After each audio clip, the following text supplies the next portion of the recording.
a partir do verso 18, diz-nos assim a santa e poderosa palavra de Deus.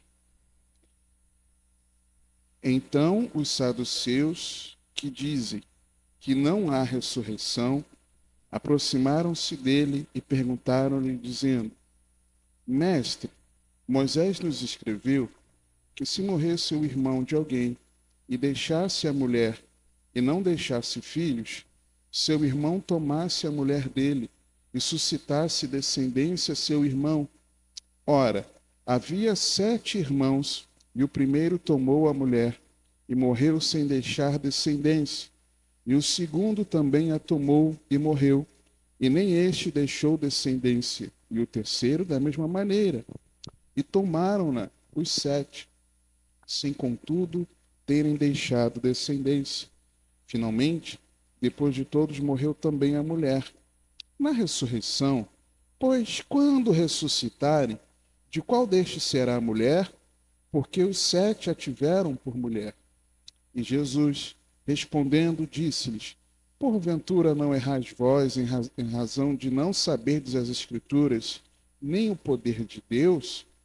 Porquanto, quando ressuscitarem dentre os mortos, nem casarão, nem se darão em casamento, mas serão como os anjos que estão nos céus. E acerca dos mortos que houverem de ressuscitar, não tendes lido no livro de Moisés, como Deus lhe falou na sarça, dizendo: Eu sou o Deus de Abraão, e o Deus de Isaque, e o Deus de Jacó? Ele não é o Deus de mortos, mas Deus de vivos. Por isso vós errais muito. Queridos, nós estamos meditando já há algumas semanas sobre distorcendo a Bíblia, né? Essa série, os irmãos sabem, já falei algumas vezes, por conta de muitas vezes nós nos equivocarmos naquilo que as Escrituras Sagradas estão dizendo. Infelizmente, eu também estou trabalhando isso em mim, me ajuda em oração.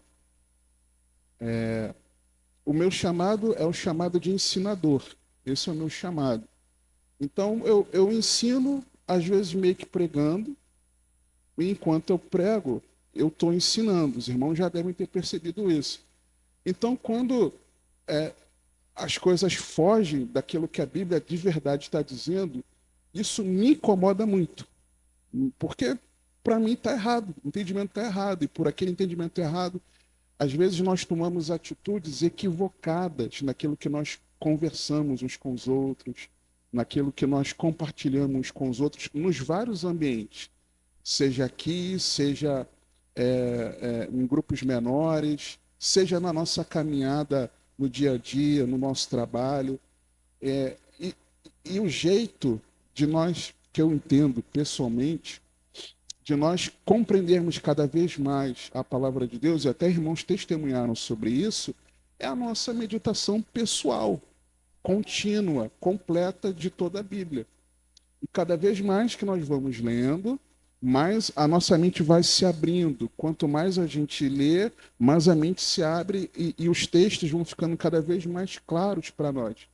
Porque nós não olhamos somente aquilo ali, aquele versículo isolado, mas nós estamos olhando um contexto, nós estamos olhando aquilo no pano de fundo do livro, do que o livro está falando, ou de toda a Bíblia, que narra a história da nossa redenção, cujo Redentor é Cristo. Então, quanto mais nós lemos pessoalmente a Bíblia, sem muleta de ninguém, mas a nossa própria meditação pessoal, mais nós vamos compreendendo a palavra. E aí, queridos, com base nesse texto aqui, nós já vimos algumas coisas importantes. Eu não estou trazendo todo o contexto desse texto aqui de uma vez só, porque senão ficaria muito tempo. Aí eu estou trazendo picadinho. E olhando para o nosso contexto aqui, a pergunta dos saduceus, ela está inserida num contexto. Eu acho que eu desafiei os irmãos mesmo. Estou percebendo ali alguma coisa dessa. A pergunta dos saduceus, ela está inserida num contexto de embates entre 3 dos principais grupos religiosos e políticos, né, com o Senhor Jesus. Os saduceus, no caso, são os que fizeram essa pergunta para Jesus, eles eram um partido religioso, econômico, político dominante na época de Jesus. E aí o que acontece? A maioria dos sacerdotes era dos saduceus, eles eram desse grupo. Eles eram favoráveis à presença romana. Por quê? Com a presença romana, eles eram favoráveis à presença romana e eram materialistas. Então, com a presença romana ali, eles conseguiam, mesmo com a presença romana, defender a posição deles. Pensa num grupo no Brasil, um grupo de pessoas no Brasil que tem um domínio sobre a população, que financeiramente, economicamente é favorecido, e esse grupo quer, porque quer, se perpetuar no poder. Pense o grupo que você quiser. O que você quiser. E lá acontecia isso. Só que eles eram, em sua maioria, religiosos. E muitos deles eram sacerdotes. Era um grupo menor em relação aos fariseus. Então, eles primavam por isso. Nós tínhamos os fariseus que eram era o maior grupo, e tinham eles caíam no gosto do povo, né? Eles já enxergavam de uma forma um pouco diferente, eles eram mais próximos ao povo e eram admirados, né, pelo povo mesmo que o povo desprezasse. E aí, qual era a distinção deles? Eu trouxe isso aqui há uns meses atrás numa mensagem. Eles tinham um primor pelas escrituras, tinham um primor também uma moralidade, por um senso de moralidade e um anseio muito grande pela chegada de Cristo, pela chegada do Messias. E aí, muito se assemelha a nós, né? Muito se assemelha a nós, nesses três quesitos. Só que os fariseus, eles acreditavam em anjos, acreditavam na ressurreição. Já os saduceus, não. Então, ele tinha também o grupo que está inserido aqui, que eu vou falar daqui a pouco sobre eles, os herodianos, que eram defensores da dominação romana na região, mas só que eles estavam a serviço de Herodes. E aí existia uma rixa entre os fariseus e os saduceus. Existia uma rixa, vamos dizer assim, eles eram rivais teológicos, digamos assim. E um vivia contra o outro. E aí, quando nós olhamos essa pergunta de Jesus, dos saduceus a Jesus, e Jesus os responde, começa respondendo, perguntando, por acaso vocês não estão errando porque vocês não sabem, não conhecem as Escrituras e nem o poder de Deus? Essa pergunta, esse diálogo, ele está inserido num contexto desses embates. Eu quero separar, irmãos, em algumas cenas. Primeira cena, Jesus, a entrada triunfal de Jesus em Jerusalém, montado num jumentinho, cumprindo a profecia. Primeira cena é essa. A segunda cena, Jesus ele entra no templo. Alguns dizem que tem evangelho que diz que, por exemplo, foi no dia seguinte, não exatamente no mesmo dia. Jesus ele entra no templo, expulsa os mercadores e faz aquela limpeza lá. E depois ele vai descansar em Betânia. A cena 3, os discípulos de Jesus, nessa trajetória de Jesus ir para Betânia, descansar, retornar para Jerusalém e voltar, né? Era uma cidade próxima, uma aldeia próxima a Jerusalém.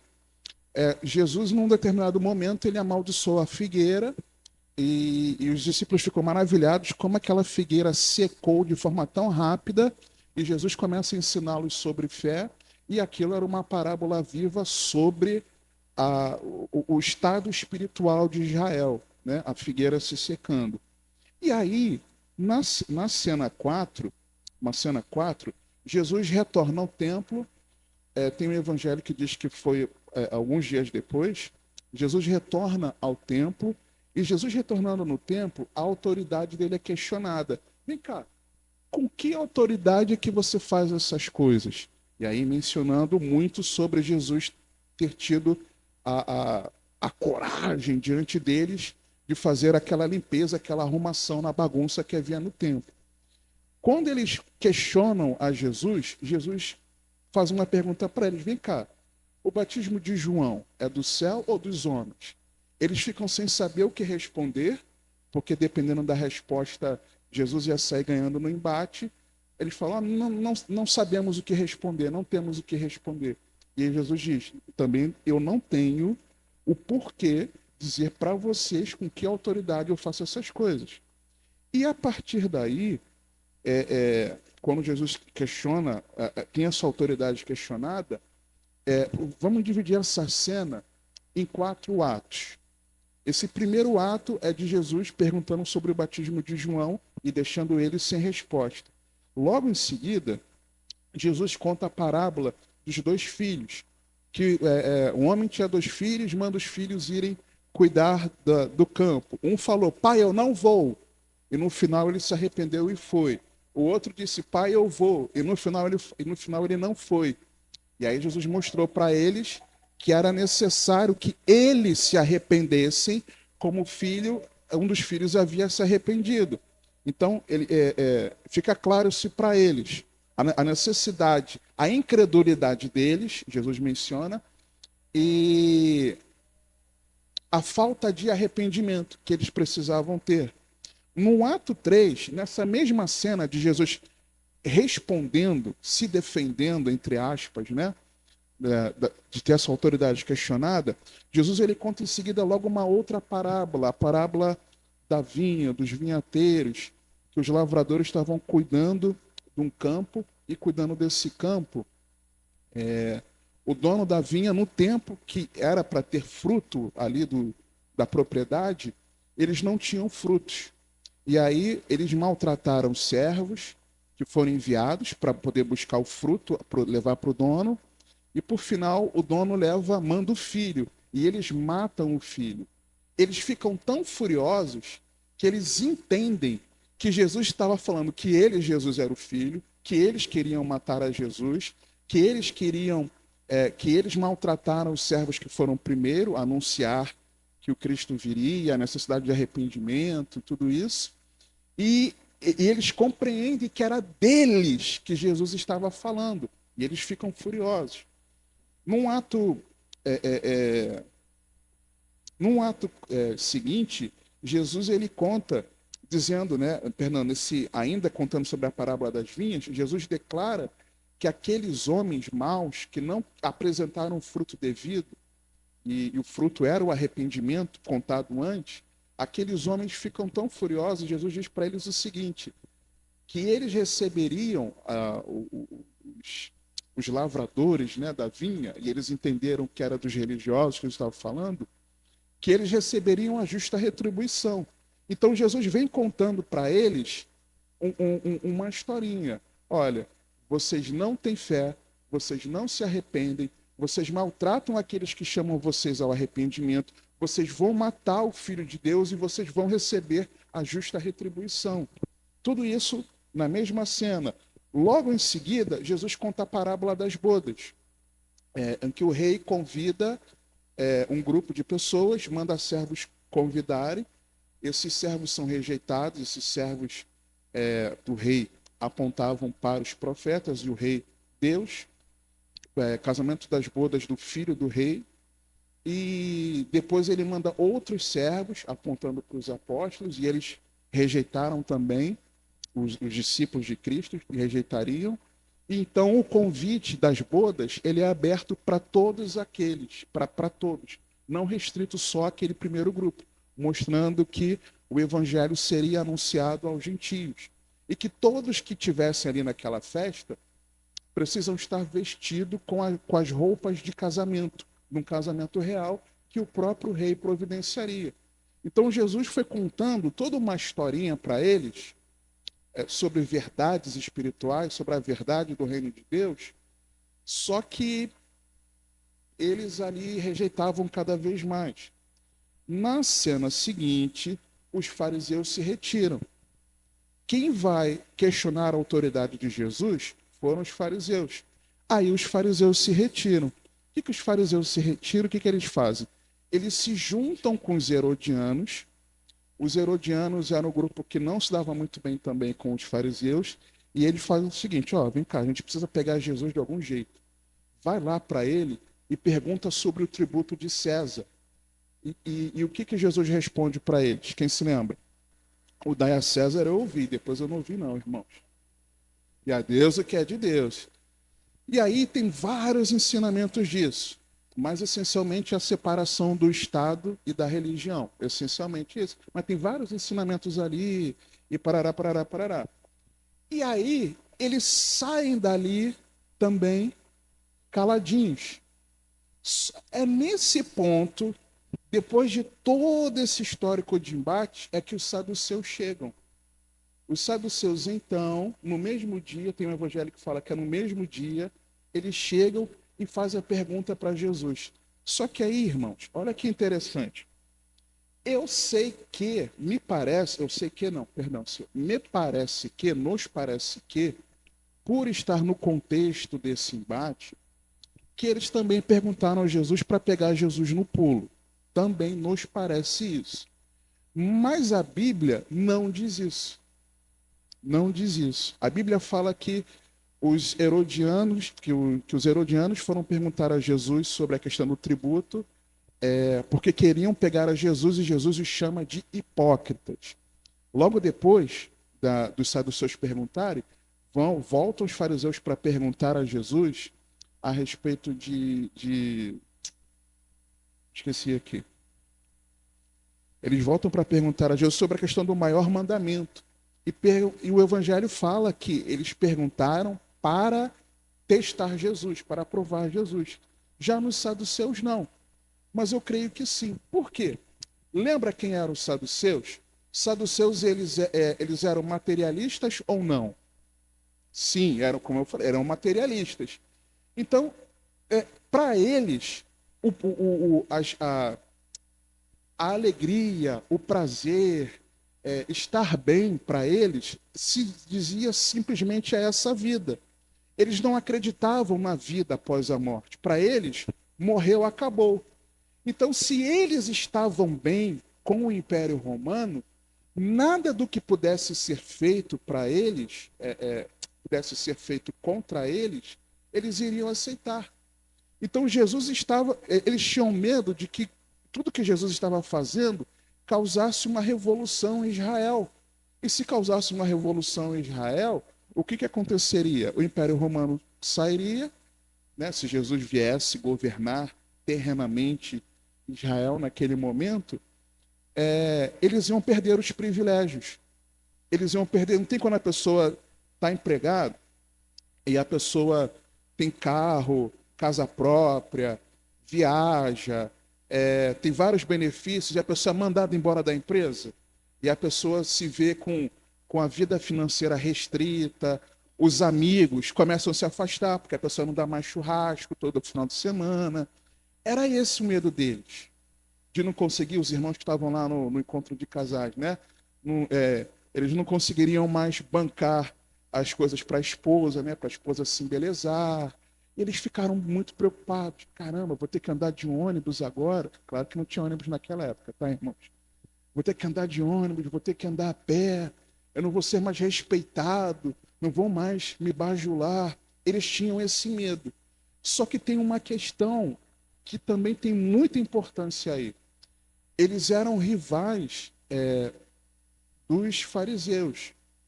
E quando eles viram que Jesus calou os fariseus, eles falaram, se Jesus está contra os fariseus, eu vou jogar para Jesus a minha tese de que não tem ressurreição, além de Jesus vai ter que explicar, Jesus só acerta, né, no que ele fala, Jesus vai ter que explicar para aquele povo do que se trata isso, e essa tese da ressurreição vai ser uma coisa banal e todo mundo vai desacreditar. Então Jesus vai ficar em descrédito, né? E eu vou ganhar dos fariseus. E isso fica muito evidente, essa raiva que eles tinham de quem defendia a ressurreição. Atos capítulo 4, versos 1 e 2. Qual é esse momento aqui? Lembra do coxo na entrada do templo, em que Pedro e João foram lá para a hora da oração, ele pede um dinheirinho, uma esmola, e Pedro e João falam que não tinham nem prata nem ouro, mas o que tinham eles davam, levanta e anda. E aquele homem levantou, maravilhado, e pôde entrar no templo. E a multidão se aproxima porque viu aquele milagre. Pedro aproveita para pregar o evangelho. Aí eles são retidos. Aí o versículo 1 do capítulo 4. Ele tinha acabado de falar no versículo 6. Olha o que ele fala, Pedro prega no finalzinho, no versículo 26 do capítulo 3. Ressuscitando Deus a seu Filho Jesus, ou seja, caramba, eles estão pregando ressurreição. Que absurdo! Primeiro enviou a vós para que nisso vos abençoasse, no apartar a cada um de vós das vossas maldades. Aí o capítulo 4, verso 1, versículo seguinte. E estando eles falando ao povo, eles nem acabaram de pregar. E estando falando ao povo, sobrevieram os sacerdotes e o capitão do templo e os saduceus. Olha o versículo 2. Doendo-se muito de que ensinassem o povo e anunciassem em Jesus a ressurreição dentre os mortos. A raiva deles ali não era simplesmente, não era porque Jesus estava sendo pregado, essencialmente. A raiva aqui contra Pedro e João é porque eles pregaram ressurreição. Eles tinham ódio disso. Eles tinham como diz uma querida irmã, eles tinham ranço de quem falava sobre ressurreição. Essa era a bronca deles. Então, esse é o contexto desse texto. E aí, quando nós vamos para o texto, Marcos 12, verso 18,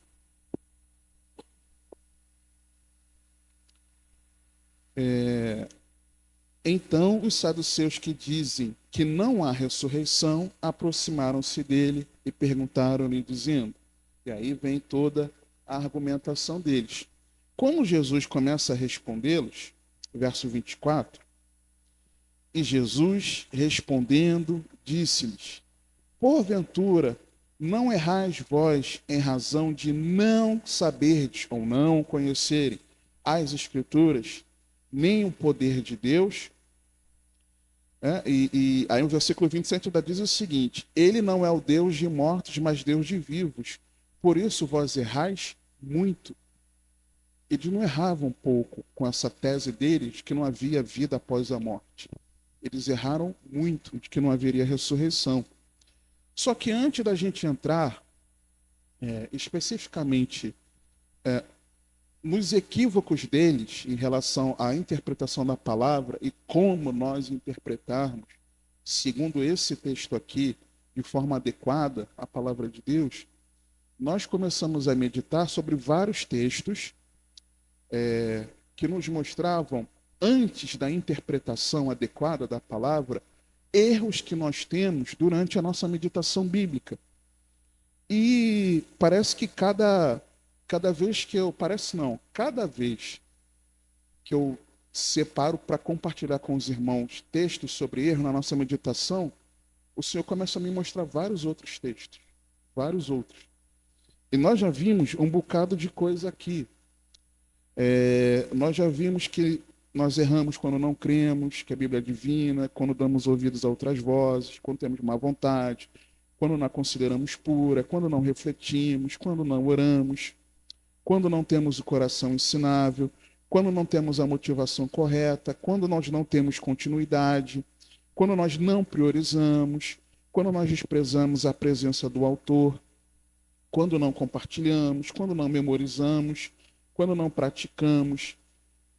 Se eu não me engano, quando não memorizamos, eu não mencionei isso para os irmãos, mas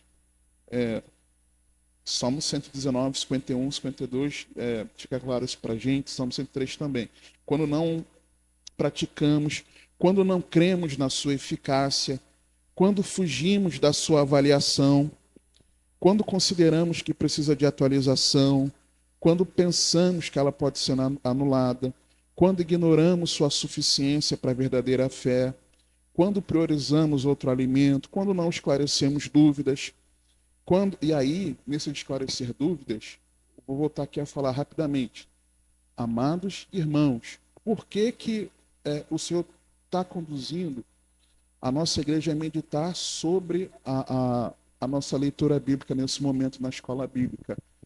Para que cada um de nós tenha a sua própria independência na meditação bíblica. Não seja dependente de Bíblias de estudo, de comentário bíblico, de videozinho explicando A, B ou C.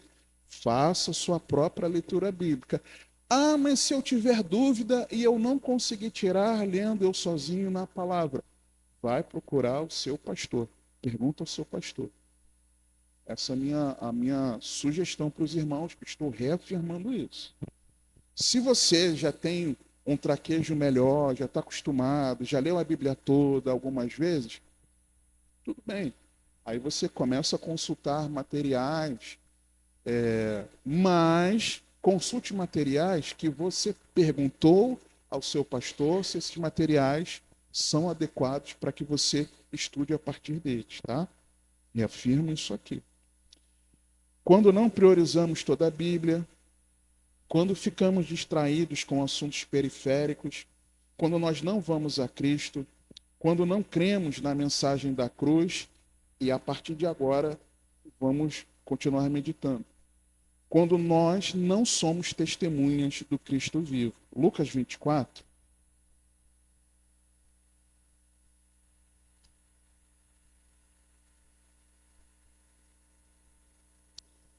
Lucas 24, nós vimos dos versos 13 a 27, de que nós erramos na nossa meditação quando nós não cremos na mensagem da cruz. É aquele texto dos discípulos no caminho de Emaús, quando os discípulos no caminho de Emaús recebem uma aula pessoal do Senhor Jesus e o Senhor Jesus explicando para eles sobre o que nas Escrituras falavam sobre ele. E quando eles ouviram aquilo, o coração deles ardia, né, de ouvir Cristo revelado na palavra de Deus. Só que Jesus fala algo para eles: ó nécios e tardios de coração, em crerem tudo que as Escrituras falavam sobre Cristo, sobre essas coisas. No que eles não criam? Eles não criam que o Messias teria que morrer, que sofreria, morreria, mas que ressuscitaria. Eles não criam nisso. Ou seja, eles não criam na mensagem da cruz. Então nós erramos na meditação, por exemplo, quando nós lemos a Bíblia e não conseguimos enxergar o Evangelho na Bíblia. Quando nós não conseguimos enxergar a mensagem da salvação. Quando nós não conseguimos enxergar que Cristo morreu pelos nossos pecados para nos levar a Deus. Então nós erramos muito na nossa meditação bíblica quando nós lemos a Bíblia e isso não faz que a nossa fé no Senhor seja aumentada, que a nossa gratidão por aquilo que Jesus fez por nós na cruz seja aumentada.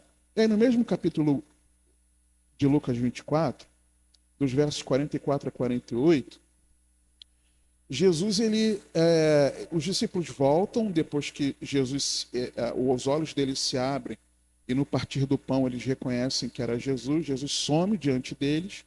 Eles retornam para Jerusalém, até os discípulos. Chegando aos discípulos, eles voltam a congregar, finalmente, e aí eles dizem, olha, nós vimos o Senhor, ele ressuscitou. Aí outros falam, não, ele ressuscitou mesmo, apareceu já a Simão.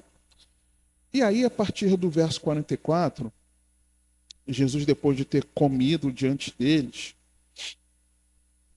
Jesus diz o seguinte, para todos, não apenas os dois.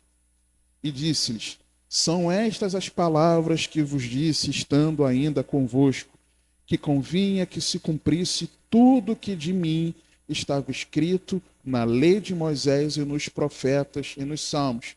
Então abriu-lhes o entendimento para compreenderem as Escrituras. Aí aqueles dois discípulos tiveram mais uma vez a oportunidade de mais uma escola bíblica ali, reforçando aquilo que eles haviam ouvido, só eles dois agora no meio de todos. Aí 46. E disse-lhes, assim está escrito, e assim convinha, que o Cristo padecesse, ao terceiro dia ressuscitasse dentre os mortos, e em seu nome se pregasse o arrependimento e a remissão dos pecados, em todas as nações, começando por Jerusalém. E destas coisas sois vós testemunhas. E aí, irmãos, quando eu medito na palavra, e meditar na palavra, isso não me torna cada vez mais uma testemunha de Cristo, cada vez mais alguém parecido com Jesus, cada vez mais discípulo de Cristo. O que eu estou fazendo ao ler a Bíblia? O que você estaria fazendo por ler a Bíblia? Se ao ler a Bíblia, o nosso testemunho de Cristo não aumenta, se nós não somos cada vez mais parecidos com Jesus, se as pessoas olham para mim, para você, e não sei se já perguntaram isso para você, eu acho que já me perguntaram isso há anos atrás, muitos anos atrás, de perguntar, poxa, se você está desse jeito, que adianta você estar na igreja? Quem já teve o desprazer de ouvir isso? Num dia que você respondeu atravessado, falou bobagem, arrumou briga, tomou uma atitude equivocada. Eu já ouvi, irmãos, e isso é algo confrontador. É confrontador. É claro que às vezes é algum demônio usando a pessoa para poder tirar de você alguma reação pior. Tá? Isso é claro. Mas, lá no fundo de verdade, será que aquela nossa atitude não mostrou para a pessoa que nós estamos distante de Jesus? Em alguns momentos, sim, irmãos. Em alguns momentos, sim. Então, se a nossa meditação bíblica não nos torna mais testemunhas de Cristo, tem algo errado na nossa meditação bíblica. É errado, equivocado. Nós erramos na nossa meditação bíblica quando nós priorizamos a tradição religiosa. Mateus, capítulo 15. Mateus 15.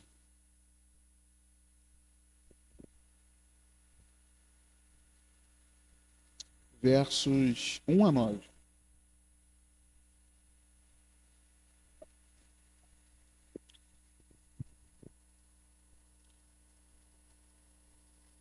Então, chegaram a Jesus os escribas e fariseus de Jerusalém, dizendo: por que transgridem os teus discípulos a tradição dos anciãos? Pois não lavam as mãos quando comem pão. Ele, porém, respondendo, disse-lhes: por que transgredis vós também o mandamento de Deus pela vossa tradição? Por que a tradição religiosa, a tradição evangélica para vocês é mais importante daquilo que a Bíblia diz? É como se fosse isso. Por que aquilo que as igrejas evangélicas fazem, trazendo para o nosso contexto, para vocês é mais importante do que eu estou dizendo na minha palavra? Porque Deus ordenou, aí continua Jesus falando, porque Deus ordenou dizendo: honra teu pai e a tua mãe, e quem maldisser ao pai ou à mãe, certamente morrerá. Mas vós dizeis: qualquer que disser ao pai ou à mãe, é oferta ao Senhor, o que poderias aproveitar de mim, esse não precisa honrar nem a seu pai nem a sua mãe. E assim, invalidastes pela vossa tradição o mandamento de Deus. Uma pausa aqui. Por quê?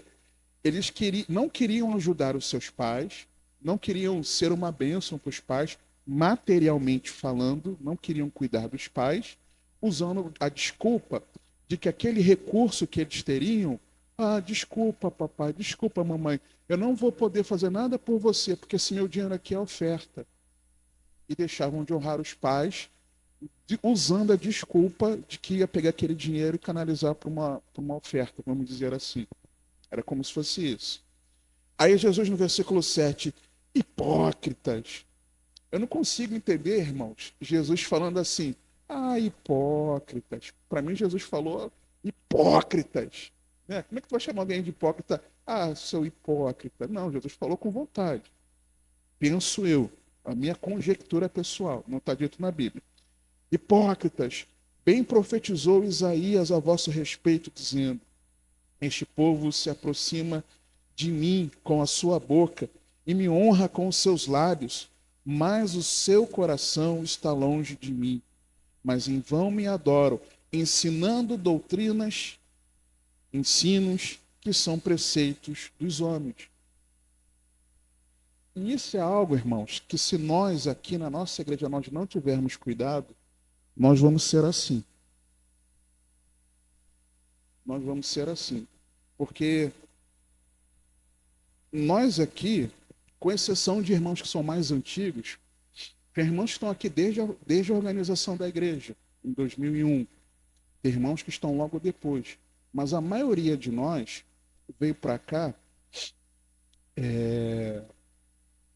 há menos de 10 anos, talvez. A maioria de nós.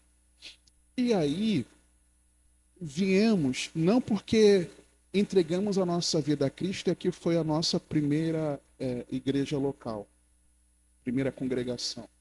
Mas viemos de outros lugares, com os pensamentos de outros lugares, e é muito perigoso nós virmos para cá e querermos que as coisas que nós tínhamos onde congregávamos tenham aqui também. Porque na minha igreja, da onde eu era assim que se fazia. Então aqui tem que ser também. Não é não. Isso é muito perigoso. Ah, mas as igrejas por onde eu já rodei, eu ia, faziam assim, assim, assim. Puxa, seria tão bom se tivéssemos aqui. Será mesmo, irmãos? Será mesmo? Vamos analisar por que a nossa igreja não tem adotado, pelo menos nos últimos 16 anos, algumas práticas, algumas coisas. Será que não é porque essas coisas traziam problemas entre os irmãos, traziam problemas para a igreja? Por que será que o pastor Alan tirou algumas coisas daqui? Para pensar, irmão. Ele já falou isso 200 mil vezes. Mas às vezes nós nos esquecemos. Então, às vezes esse desejo nosso de querermos introduzir na igreja coisas que nós vivíamos em outros lugares, isso é perigoso. Porque nós vamos acabar desejando no nosso coração que a tradição dos homens seja mais importante que a palavra de Deus. E não pode, irmãos. Então não adianta ler na Bíblia que está dito uma coisa e porque a tradição evangélica faz outra, eu tenho que fazer o que a tradição evangélica manda fazer, porque é natural, e eu ir contra a Bíblia. Isso é um grave equívoco. Nós meditarmos na Bíblia e não entendermos assim. Um outro erro, quando nós não lemos a Bíblia contra nós. Mateus 21.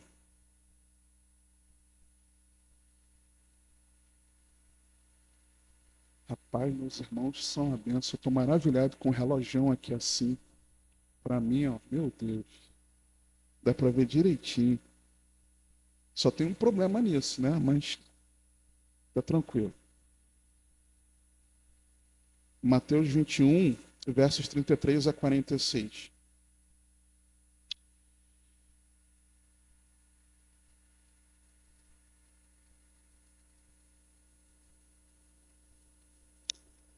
Inclusive aqui, esse texto é uma das parábolas daquele embate de Jesus, a parábola da vinha. Ó, presta atenção. Ouvi ainda outra parábola. Houve um homem, pai de família, que plantou uma vinha e circundou-a de um valado, e construiu nela um lagar, e edificou uma torre, e arrendou a uns lavradores, e ausentou-se para longe. E, chegando o tempo dos frutos, enviou os seus servos aos lavradores, para receber os seus frutos. E os lavradores, apoderando-se dos servos, feriram um, mataram o outro e apedrejaram o outro. Depois enviou outros servos em maior número do que os primeiros, e eles fizeram-lhes o mesmo. E por último, enviou-lhes seu filho, dizendo: tenham respeito a meu filho. Mas os lavradores, vendo o filho, disseram entre si: este é o herdeiro, vinde, matemo-lo e apoderemo-nos da sua herança. Olha o que Jesus estava falando para eles, que eles queriam matar o filho para que eles continuassem por cima. E lançando mão dele, porque eles não quiseram apresentar o fruto no tempo devido de dar o fruto de arrependimento, de uma vida devota a Deus de verdade. de reconhecer a Cristo como Senhor e Salvador, a Jesus como o seu Cristo, né? E lançando mão dele, o arrastaram para fora da vinha e o mataram. E de verdade, Jesus ele foi levado para fora da cidade e foi morto fora da cidade. Quando, pois, vier o Senhor da vinha, que fará aqueles lavradores? Dizem-lhe eles, dará afrontosa. Olha que eles reconhecem que quem tem essa atitude merece isso aqui, versículo 41. Dará afrontosa morte aos maus e arrendará a vinha a outros lavradores que a seu tempo lhe deem os frutos. Não, o Rabi, é Jesus. Esses camaradas aí, eles têm que morrer mesmo. E aquilo que era deles, foi dado a eles, tem que ser tirado deles e entregue para outro povo que deu o seu fruto. Aí Jesus diz, 42, diz-lhe Jesus, nunca lestes nas Escrituras a pedra que os edificadores rejeitaram, essa foi posta por cabeça da esquina pelo Senhor, foi feito isto, e é maravilhoso aos nossos olhos. Ou seja, vocês estão rejeitando a pedra de esquina.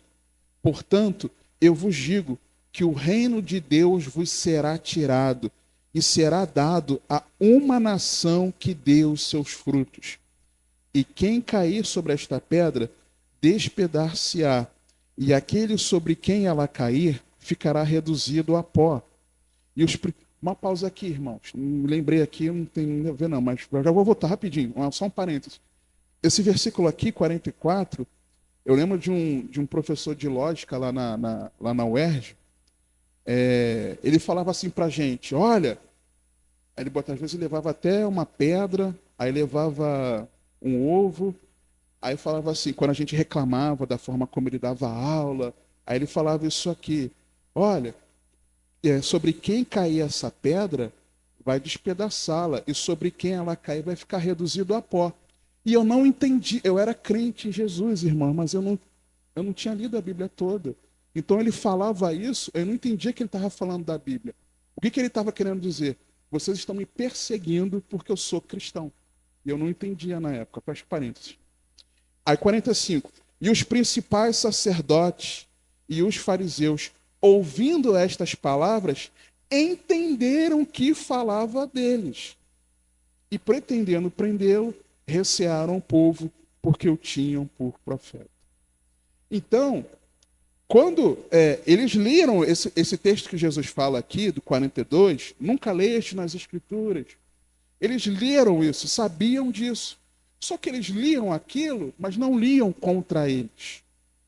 Eles não caía a ficha deles de que eles seriam esses que rejeitariam a pedra de esquina.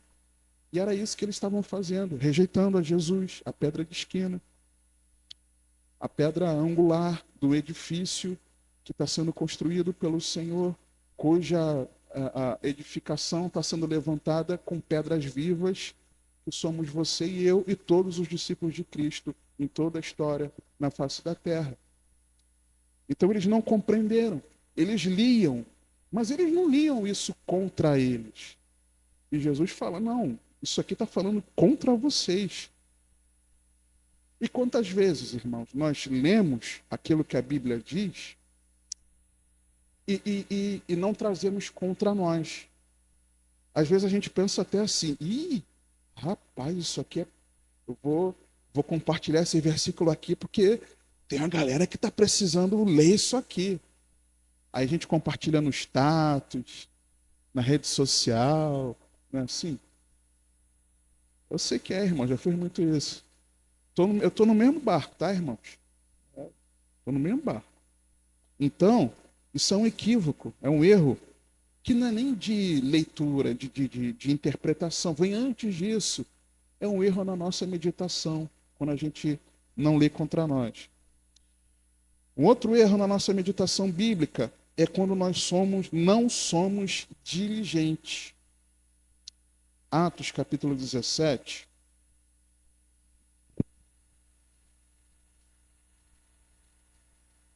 Nós não somos diligentes. Atos 17, a partir do verso 10. E logo os irmãos enviaram de noite Paulo e Silas a Bereia. E eles, chegando lá, foram à sinagoga dos judeus. Ora, estes foram mais nobres do que os que estavam em Tessalônica, porque de bom... Detalhe, hein? Tessalônica se tornou uma igreja modelo, a Bíblia diz isso. Mas eles foram mais nobres do que os da igreja de Tessalônica, porque de bom grado receberam a palavra, examinando cada dia nas Escrituras se estas coisas eram assim, de sorte que creram muitos deles, e também mulheres gregas da classe nobre, e não poucos homens. Então, quando você e eu somos mais diligentes na nossa meditação bíblica, o que é gerado no nosso coração? Cada vez mais. Oi? Fé. Porque esses homens eram muito diligentes na leitura da Bíblia. Só um instante, irmão. Ou eu estou falando muito, ou minha garganta está muito seca. Ou as duas coisas, né? Eles creram, muitos deles creram, porque eles eram detidos, examinando na palavra aquilo que Paulo estava falando, se era assim mesmo. E detalhe, quando que era o dia de se ir à sinagoga para pregar, para ensinar? Qual era o dia da semana? Sábado. Os irmãos concordam que era sábado? Que sábado era o dia dos judeus irem à sinagoga. Os irmãos compreendem que era assim? Sim.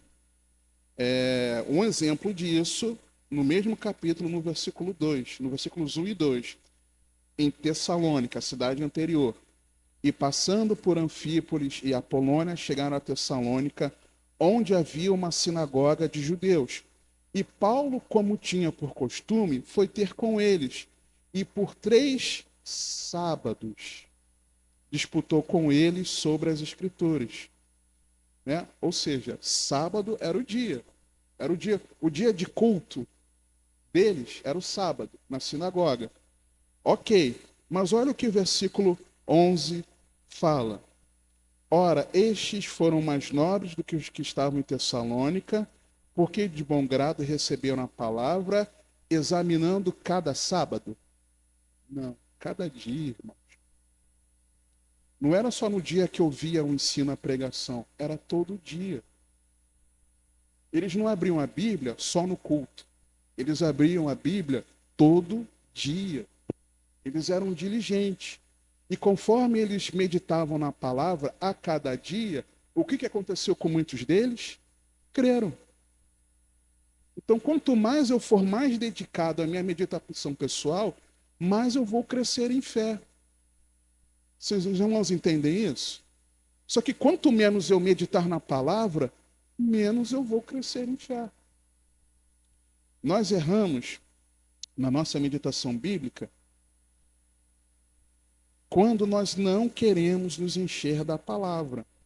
Colossenses 3,16.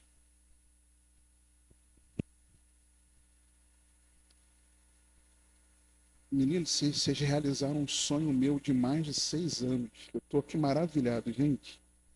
Vocês não sabem. Eu estou falando de verdade. Glória a Deus pela vida de vocês. Meu Deus. Que maravilha. Já tomei muita bronca por não enxergar o horário. Meu Deus. Colossenses 3, verso 16. A palavra de Cristo habite em vós com escassez, abundantemente em toda a sabedoria, ensinando-vos e admoestando-vos uns aos outros com salmos, hinos e cânticos espirituais, cantando ao Senhor com graça em vosso coração.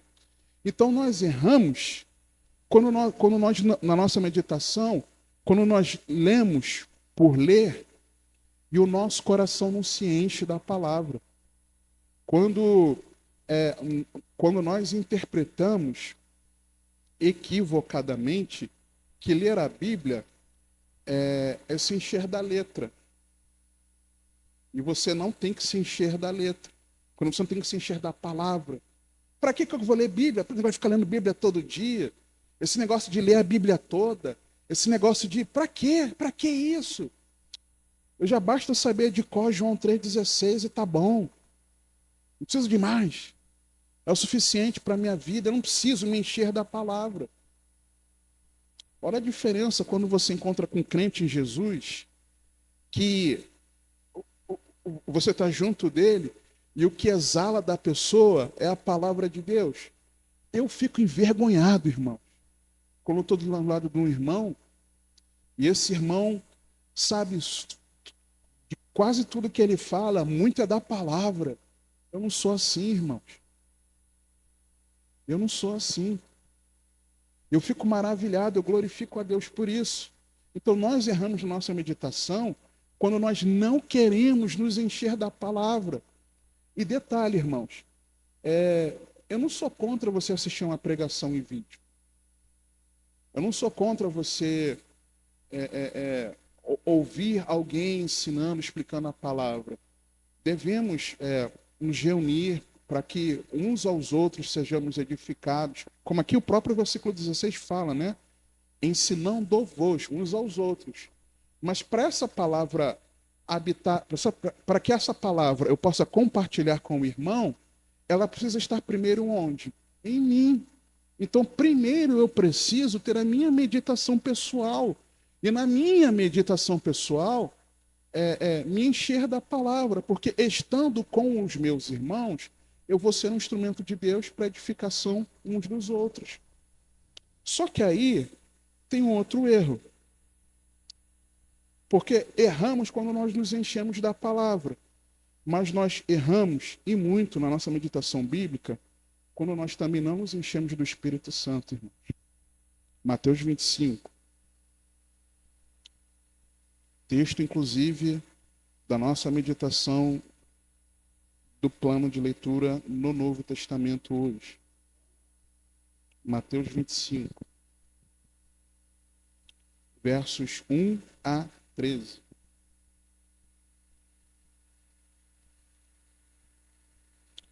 Não é só meditar na palavra de Deus. Não é só estocar a palavra. Então o reino dos céus será semelhante a 10 virgens, que tomando as suas lâmpadas, sairiam ao encontro do noivo. E 5 delas eram prudentes, e 5 loucas. As loucas, tomando as suas lâmpadas, não levaram azeite consigo, mas as prudentes levaram azeite em suas vasilhas com as suas lâmpadas. E tardando o noivo, tosquenejaram todas e adormeceram. Mas à meia-noite ouviu-se um clamor: aí vem o noivo! Saí-lhe ao encontro. Então todas aquelas virgens se levantaram e prepararam as suas lâmpadas. E as loucas disseram às prudentes: dai-nos do vosso azeite, porque as nossas lâmpadas se apagam. Mas as prudentes responderam, dizendo: não seja caso que nos falte a nós e a vós, ide antes aos que o vendem e comprai-o para vós. E tendo elas ido comprá-lo, chegou o noivo, e as que estavam preparadas entraram com ele para as bodas. E fechou-se a porta. E depois chegaram também as outras virgens, dizendo: Senhor, Senhor, abre-nos. E ele respondendo disse: em verdade vos digo que não vos conheço. Vigiai, pois, porque não sabeis o dia nem a hora em que o Filho do Homem há de vir. Nós já meditamos sobre esse texto aqui ano passado, na escola bíblica. Os irmãos talvez se lembrem de que a lâmpada é o símbolo da palavra. Nós vamos ler um texto, não sei se hoje, mas exatamente falando sobre isso. A lâmpada é a palavra. Então a lâmpada aqui, no que Jesus estava contando, simbolizava a palavra de Deus. E o azeite, irmãos? O Espírito Santo. Então não adianta nada nós querermos nos encher da Bíblia e nós não nos enchermos do Espírito Santo, irmãos. O que adianta? É como se nós quiséssemos dizer, né, que somos extremamente bíblicos e tal, né? Mas vazios do Espírito Santo, irmãos. Não adianta de nada. Então nós erramos na nossa meditação bíblica quando na nossa vida com Deus diária nós só queremos ler a Bíblia. Só nos importamos com isso. Tem algo errado. É uma meditação bíblica falha da nossa parte. Nós erramos na meditação bíblica também quando nós priorizamos o conhecimento em detrimento do amor. 1 aos Coríntios 8.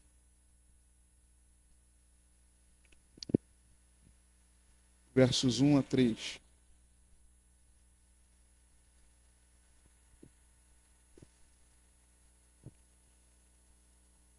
Ora, no tocante às coisas sacrificadas aos ídolos, sabemos que todos temos conhecimento. O conhecimento incha, mas o amor edifica. Dá uma pausa aqui. Ué, o que nós não somos edificados através do conhecimento? Sim ou não? Sim, mas o conhecimento incha, mas o amor edifica. Então chega um ponto, vou ler até o 3, né? E se alguém cuida saber alguma coisa, ainda não sabe como convém saber. Mas se alguém ama a Deus, esse é conhecido dele. O problema, irmãos, é quando, e aqui o contexto, Paulo está falando em relação a irmãos que estavam se alimentando de coisas sacrificadas aos ídolos, é a questão da pessoa saber disso, não saber. Como é que você lida com isso? Vamos ler depois também um outro texto, é o texto seguinte, Romanos, que fala também sobre isso. Aí Paulo fala o seguinte, tá bom, o conhecimento é bom, tá certo, mas o conhecimento sem o amor, você vai ficar inchado do conhecimento e não vai vivenciar o amor. Você imagina aquela pessoa que chega para um irmão em Cristo, por exemplo, e chega para esse irmão e só repreende a pessoa biblicamente das coisas que a pessoa faz. E a pessoa não demonstra, repreende biblicamente estendendo o dedo, mas não demonstra o amor estendendo a mão.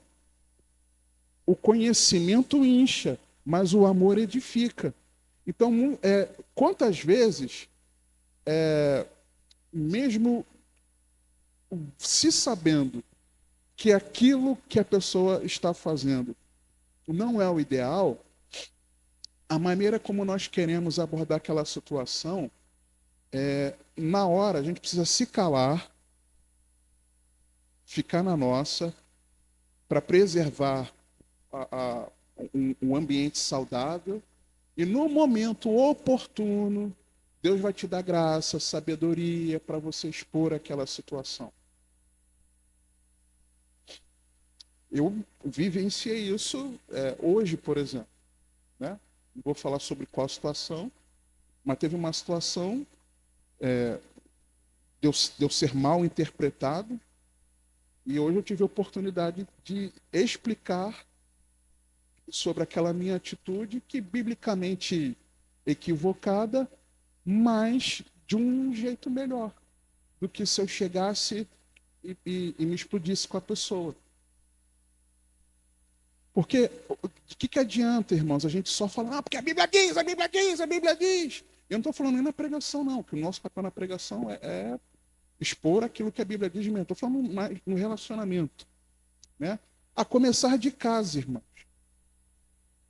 A começar de casa. Imagina um pai que só repreende o filho naquilo que a Bíblia diz, que está certo, a Bíblia é verdade, ponto final. Mas não faz isso com amor. Não busca em Deus a sabedoria para como colocar as palavras. Vou dar um exemplo meu, de casa.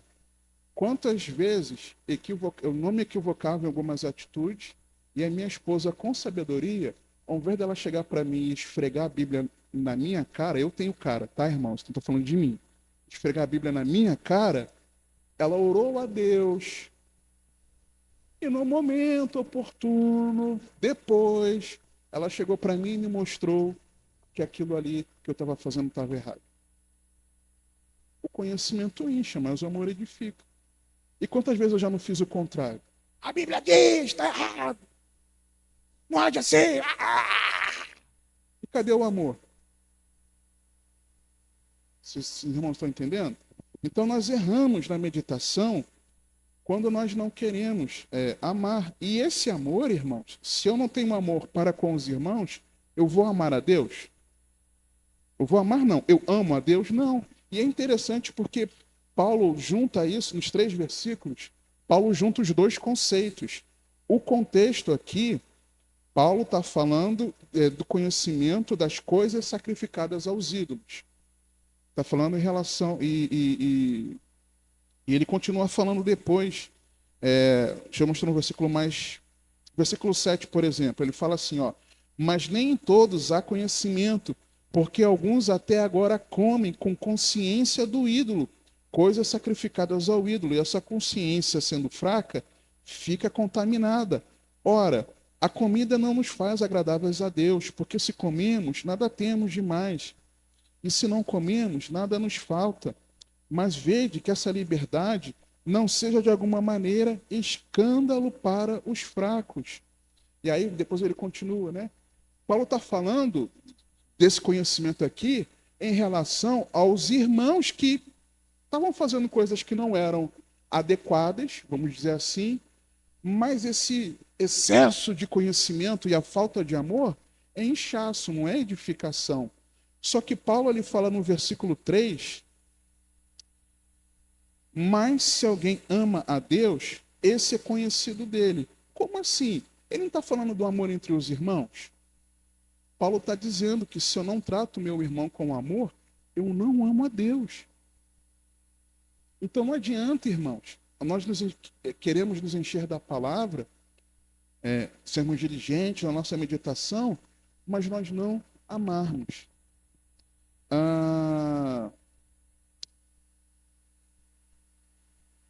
Romanos capítulo 15. Romanos 15. Nós erramos na nossa meditação bíblica quando nós não buscamos crescimento espiritual. Como assim? É o mesmo contexto de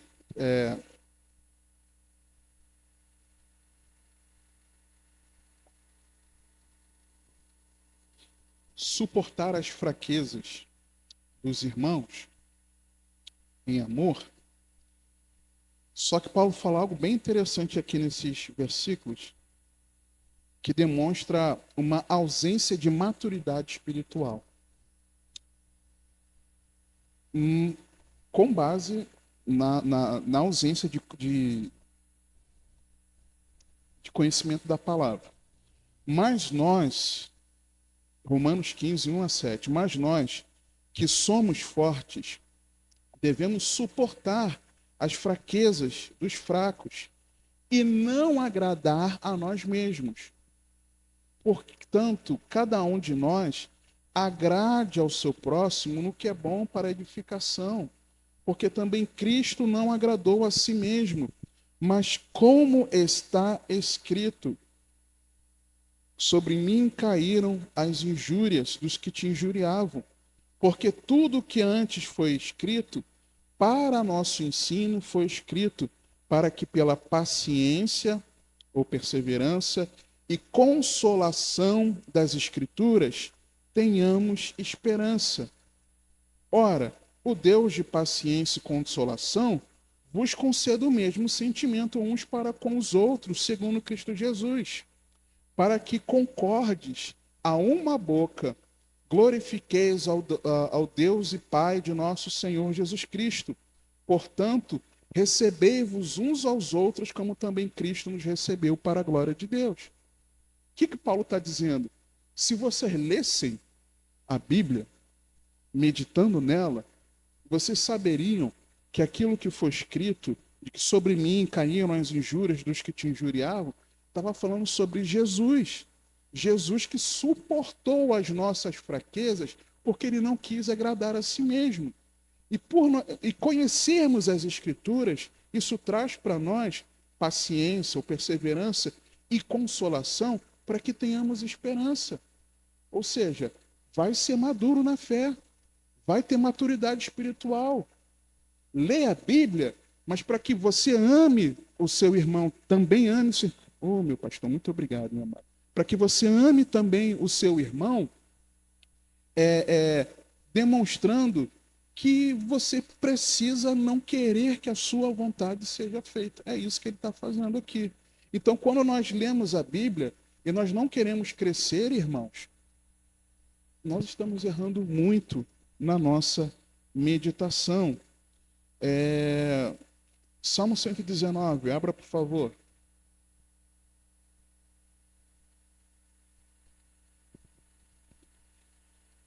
Salmo 119,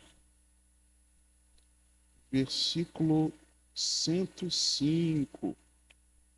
Os irmãos sabem de cor.